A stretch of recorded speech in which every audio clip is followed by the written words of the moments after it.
Hello everyone, Assalamu alaikum, good morning. এতিয়া বাজিছে ৰাতিপুৱা 9টা আৰু মোৰ ৰাতিপুৱাৰ আধাটি কাম হৈ গ'ল, নাস্তা পানী এইবোৰ হৈ গ'ল আৰু এতিয়া পাকঘৰত অলপ বাচন আছে, সো সেইকেইটা ধুই মোৰ দুপৰীয়া ৰন্ধা বঢ়া ষ্টাৰ্ট কৰি দিম। তে বলক সেইবোৰ কাম কৰোঁগৈ।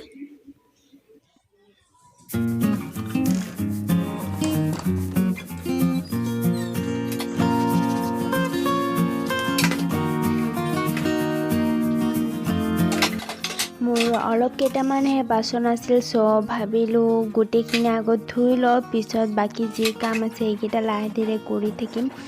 বাচন এইবোৰ নুধুলে নহয় পাকঘৰ কেনেকুৱা লাগি থাকে, সো ভাবিলোঁ আগত এইকেইটা ধুই লওঁ।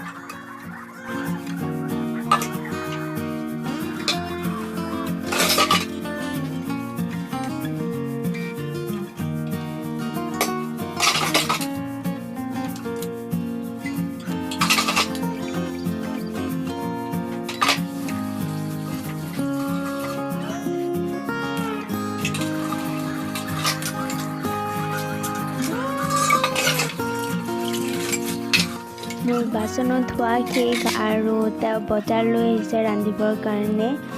চাওক বজাৰ এইবোৰ ফুলকবি, ভোট জলকীয়া, বিলাহী, ধনিয়া পাত এইবোৰ আনিছে আৰু এইখিনি হ'ল মাছ। সো মই এইকেইটা ধুই লওঁ, পিছত চব্জিখিনি কাটি ল'ম। আৰু ভোট জলকীয়া কোনে কোনে ভাল পায় কমেণ্ট কৰি জনাব।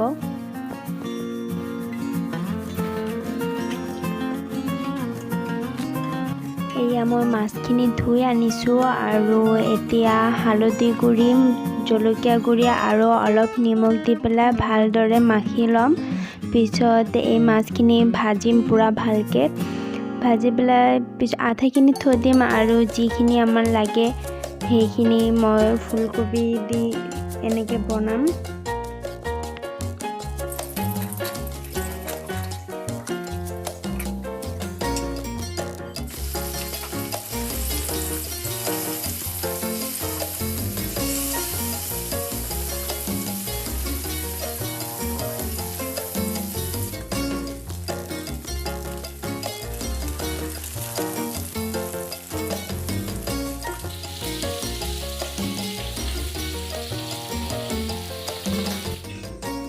চব্জি কাটা হৈ গ'ল, এতিয়া মই এইকেইটা ধুই ভাত দি ল'ম আৰু দালিৰ কাৰণে এইকেইটা কাটি ৰাখিছোঁ।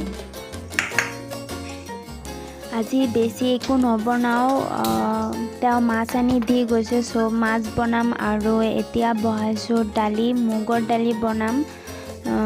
মোৰ অলপ হ'লেও মুগৰ দালি বা যিকোনো দালি মানে লাগে ভাতৰ লগত, নহ'লে ভাত খাই মোৰ ভাল নালাগে। সো মুগৰ দালি অলপ এনেকৈ ভাজি লৈছোঁ, ভাজি পেলাই ধুই লৈছোঁ, পিছত বনাইছোঁ আৰু এটা চৌকাত চব্জিখিনি কাটিছোঁ সেইকেইটা ভাপ দিছোঁ।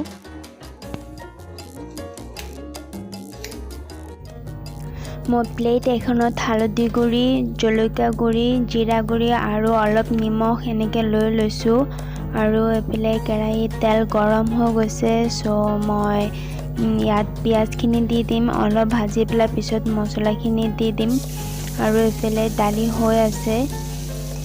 আপোনালোকে কেৰাহীত দেখি পেলাই বেয়া কমেণ্ট নকৰিব, কাৰণ চবৰ ঘৰতে চাগে এনেকুৱা ক'লা কেৰাহী আছে, কিছুমানৰ ঘৰত নাথাকিবও পাৰে কিন্তু বেছিভাগৰ ঘৰত আছে চাগে। সো আমি কেতিয়াবা এনেকৈ চৌকাটো এনেকৈ বনাওঁ কেৰাহীত, সো আপোনালোকে বেয়া কমেণ্ট নকৰিব।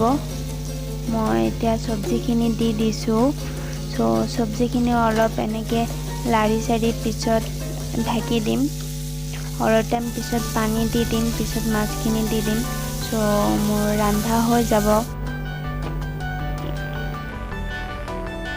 এনেকৈ মই অলপ টাইম ঢাকি ৰাখিম আৰু এইফালে মোৰ দালি হৈ গৈছে, সো মই দালিখিনি নমাই ভাত বহাই দিছোঁ আৰু এইফালে তৰকাৰী হৈ আছে।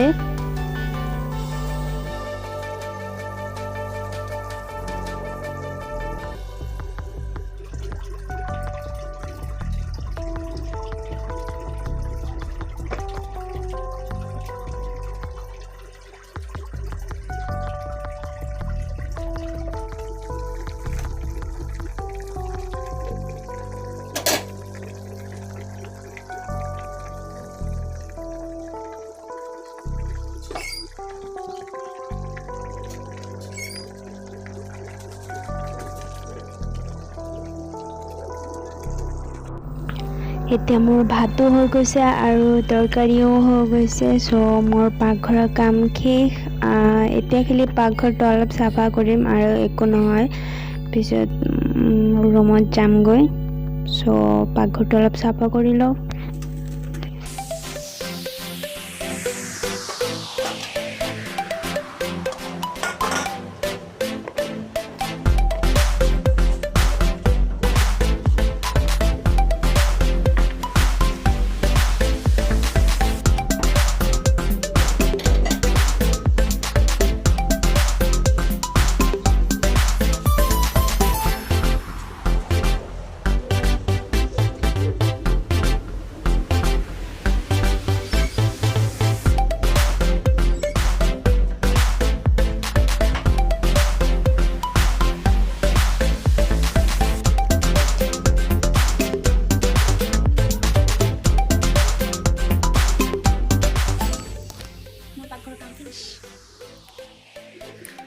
মোৰ পাকঘৰৰ কাম শেষ হৈছে এতিয়া অলপ বাহিৰত গৈ পেলাই চাংগো মাই কি কৰি আছে অলপ পিছত খাম পিছত অলপ টাইম এনে টোপৰি যাম উঠি পেলাই পিছত আকৌ লগ পাম bye hello' everyone good evening দুপৰীয়া ভাত চাত খাই পেলাই অলপ টোপনি গ'লো এতিয়া উঠিছোঁ মুখ চুখ ধুলোঁ অলপ ক্ৰীম চিমো লগালোঁ আৰু এতিয়া যাওঁ আবেলিৰ কাম কি ঘৰ চৰ সাৰা আৰু বাহিৰত কাপোৰ চাপোৰ আছে সেইকেইটা আনোগৈ চ' গৈ পেলাই এইবিলাক আনি পেলাই ভাজ চাজ কৰোঁগৈ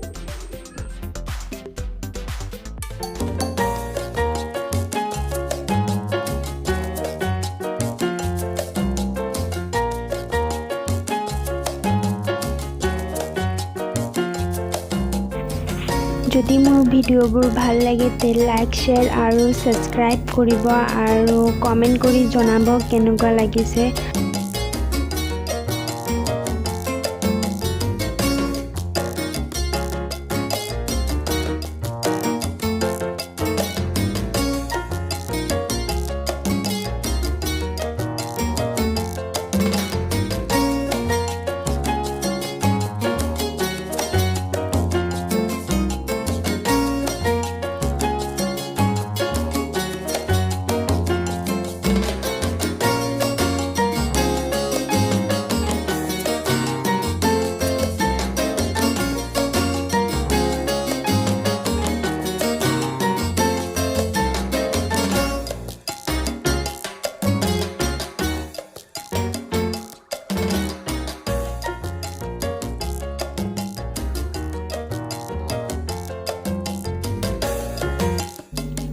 এতিয়া বনাই আছোঁ পপকৰ্ন মোৰ তাত পেকেট এটা আছিল বহুত দিন ধৰি ভাবি আছোঁ এইটো বনাম চ' আজি ভাবিলোঁ বনাই লওঁ বেছি টাইম নালাগে 3 মিনিটমান লাগে আৰু বহুত ইজি হয় এনেকৈ কুকাৰটো অলপ ফাৰ্ষ্টত অলপ গৰম কৰি ল'ব লাগে আৰু এনেকৈ ঢালি ঢাকনিটো পূৰা লগাব নালাগে এনে হালকা কৰি এনে ওপৰত দি থ'লে হ'ল চ' 3 মিনিটো নালাগে 2 মিনিটতে হৈ যায় এয়া হৈ গ'ল পপকৰ্ন কিন্তু পেকেটত বহুত কম থাকে আগত অলপ বেছি আছিল কিন্তু এতিয়া নাজানো কি এক প্লেটটো ভালকৈ নহয় এয়া চাওক কিন্তু এইটো টেষ্ট বহুত বেলেগ ভাল লাগে চ' থেংক ইউ ভিডিঅ'টো চোৱাৰ কাৰণে